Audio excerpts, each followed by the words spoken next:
Beribu-ribu tahun yang lalu, wujud sebuah kaum yang seolah-olahnya dikurniakan segalanya. Tanah yang subur, kekayaan yang melimpah ruah, dan kehidupan yang sangat makmur. Tapi kan, di sebalik semua kemewahan ni, tersembunyi satu kerosakan moral yang akhirnya membawa kepada salah satu hukuman Tuhan yang paling dahsyat dalam sejarah. Inilah dia, kisah kaum Nabi Lut. Jadi, persoalannya ialah, macam mana sebuah tamadun yang berada di puncak kemakmurannya boleh jatuh tersembam ke lembah kehancuran? Apa sebenarnya perbuatan diorang yang sangat dahsyat sampai mengundang kemurkaan Tuhan? Dalam perkongsian kali ini, kita akan singkap kisah mereka dari puncak kemewahan hinggalah ke detik kebinasaan. Okey, untuk faham macam mana mereka boleh jatuh, kita kena lihat dulu keadaan mereka. Kita akan mulakan dengan meneroka bandar Sodom dan Gomora, sebuah kawasan yang dilimpahi nikmat dunia tapi kering kontang dari segi rohani. Cuba anda bayangkan satu lembah yang sangat subur terletak di antara Palestin dan Jordan hari ini. Macam itulah negeri mereka. Sumber-sumber menceritakan tanahnya begitu subur, air sentiasa ada dan ladang-ladang mereka tak pernah berhenti membuahkan hasil. Perniagaan dan perdagangan mereka maju pesat menjadikan mereka sebuah masyarakat yang sangat kaya. Senang cerita, dari segi material, diorang ni tak kurang apa-apa pun. Hidup dalam keselesaan dan kemewahan mutlak. Tapi, selalunya kekayaan material ni tak menjamin kekayaan rohani kan? Sebaliknya, kemewahan ni buat mereka lupa diri. Dosa tu bukan lagi dibuat sorok-sorok, tapi dah jadi macam tontonan umum. Malah, satu kebanggaan. Diorang ni secara terbuka ganggu dan rompak para pengembara yang lalu lalang. Rasa malu tu dah hilang sepenuhnya. Dan, orang yang baik pula dijadikan bahan ejekan. Dan di tengah-tengah semua kerosakan ni, mereka memulakan satu perbuatan keji yang menurut kitab suci tak pernah dilakukan oleh mana-mana manusia sebelum mereka. Perbuatan inilah yang menjadi simbol utama penderhakaan mereka terhadap fitrah dan perintah Tuhan. Inilah dosa yang akan selamanya dikaitkan dengan nama kaum ini. Ayat Al-Quran ni, ia dengan jelas tekankan betapa luar biasanya dosa mereka. Ia bukan sekadar satu maksiat biasa, tapi satu inovasi dalam kejahatan yang melanggar batas fitrah manusia. Soalan dalam ayat ni seolah-olah menunjukkan betapa dahsyatnya perbuatan tu di sisi Tuhan, sesuatu yang tak pernah terfikir pun oleh generasi manusia sebelumnya. Tapi, di tengah-tengah kegalapan moral ini, Tuhan tak biarkan mereka macam tu saja. Dia utuskan seorang rasul dari kalangan mereka sendiri untuk bagi peringatan dan tunjukkan jalan kembali. Di sinilah bermulanya misi Nabi Lut AS. Jadi, siapa Nabi Lut ni? Baginda ialah anak saudara kepada Nabi Ibrahim, bapa kepada para Nabi. Bila Nabi Ibrahim berhijrah dari Iraq, Nabi Lut pun ikut serta dan akhirnya menetap di kawasan ni. Allah telah memilihnya secara khusus untuk bawa mesej kebaikan kepada kaumnya sendiri, satu tugas yang sangat berat kalau kita tengok tahap kerosakan akhlak mereka.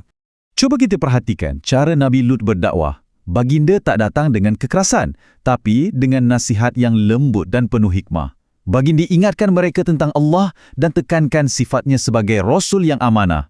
Maksudnya, mesej yang dia bawa tu benar, murni dan tujuannya hanya untuk kebaikan mereka, bukan untuk kepentingan peribadi.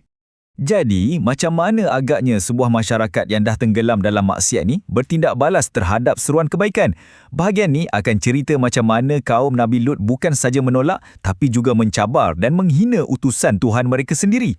Nabi Lut ni, dia tak pernah putus asa tahu. Siang malam, baginda terus bernasihati mereka.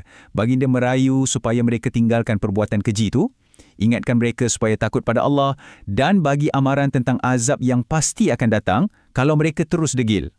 Rayuan baginda itu sebenarnya adalah satu tanda belas kasihan dari Tuhan. Dan apa jawapan mereka? Bukan dengan hujah, tapi dengan ejekan yang sangat sinis. Cuba bayangkan, mereka jadikan kesucian dan kebaikan Nabi Lut tu macam satu jenayah. Mensucikan diri dah jadi satu tuduhan pula. Mereka tak nak ada langsung suara kebaikan di kalangan mereka, jadi mereka rancang nak halau satu-satunya sumber cahaya tu dari kota mereka. Lepas bertahun-tahun berdakwah tanpa henti, tapi yang diterima cuma penolakan, ejekan dan ugutan, akhirnya Nabi Lut sampai ke kemuncak kesabarannya. Dalam keadaan sedih dan rasa tak berdaya, baginda angkat tangan dan serahkan urusannya kepada satu-satunya kuasa yang mampu mengubah keadaan. Baginda berdoa kepada Allah, memohon diselamatkan daripada kaum yang degil memilih jalan kebinasaan. Dan doa seorang Nabi itu dimakbulkan. Tuhan hantar utusannya. Tapi kali ini bukan lagi untuk beri nasihat, tapi untuk laksanakan sebuah keputusan. Fasa terakhir dalam kisah ni pun bermula dengan kedatangan beberapa orang tetamu yang tak diundang ke rumah Nabi Lut. Peristiwa ini berlaku dengan sangat pantas. Mula-mula, para malaikat tiba dalam rupa pemuda yang sangat kacak. Ini adalah ujian terakhir untuk kaum tu. Bila berita pasal tetamu kacak ni tersebar, semua penduduk kota yang jahat datang kepung rumah Nabi Lut menuntut supaya pemuda-pemuda tu diserahkan pada mereka. Dalam keadaan terdesak, Nabi Lut merayu, "Ini tetamu aku, tolong jangan malukan aku." Akhirnya, bila kaumnya tetap berkeras, para malaikat pun dedahkan identiti sebenar mereka dan beritahu Nabi Lut, masa untuk hukuman dah tiba. Arahan daripada para malaikat itu sangat jelas dan tegas. Nabi Lut dan para pengikutnya yang beriman, yang sebenarnya tak ramai pun, diperintahkan untuk tinggalkan kota itu serta-merta pada waktu malam. Dan arahan paling penting ialah, jangan sesekali menoleh ke belakang. Ini adalah simbol untuk putuskan terus hubungan dengan masyarakat yang akan dimusnahkan tu. Tapi ada satu pengecualian yang sangat menjadikan. Isteri Nabi Lut sendiri tidak akan diselamatkan. Kenapa? Sebab walaupun secara fizikalnya dia isteri seorang Nabi, hatinya bersama kaum yang derhaka. Dia tak beriman dengan mesej suaminya dan sering membocorkan rahsia kepada penduduk kota. Ini satu pengajaran yang sangat penting. Ikatan keluarga tak boleh selamatkan kita kalau tak ada ikatan iman. Sebaik saja Nabi Lut dan para pengikutnya selamat keluar dari kota, malam pun berakhir. Dengan terbitnya fajar, bermulalah pelaksanaan hukuman Tuhan yang akan menghapuskan kota-kota tu dari muka bumi buat selama-lamanya. Sesuatu yang memang di luar imajinasi kita berlaku, Al-Quran gambarkan macam mana seluruh kawasan kota tu dengan bangunan, penduduk, segalanya diangkat tinggi ke langit. Satu peristiwa yang sangat dahsyat, menunjukkan betapa mutlaknya kekuasaan Tuhan ke atas ciptaannya. Dan kemudian, di puncaknya, kota itu diterbalikkan. Yang atas jadi bawah, yang bawah jadi atas. Lalu, ia dihempaskan kembali ke bumi dengan kekuatan yang amat dahsyat, hancur lebur segalanya. Hukuman ini setimpal dengan perbuatan mereka yang telah menterbalikkan fitrah semula jadi. Seolah-olah itu tak cukup lagi, azab tu disempurnakan dengan hujan batu dari tanah liat yang dibakar.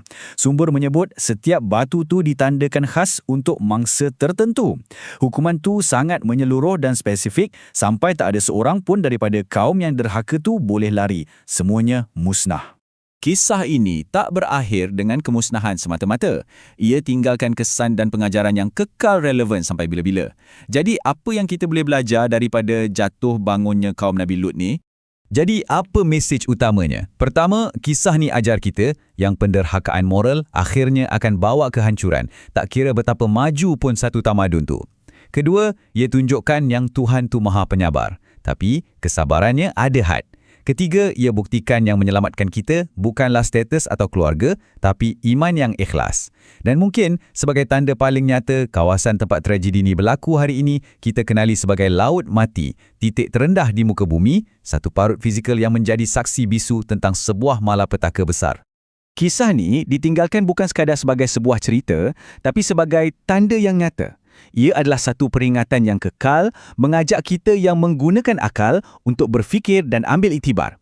Persoalan ini sekarang bukanlah sekadar apa yang telah berlaku kepada mereka, tetapi apakah pengajaran daripadanya untuk kita semua hari ini?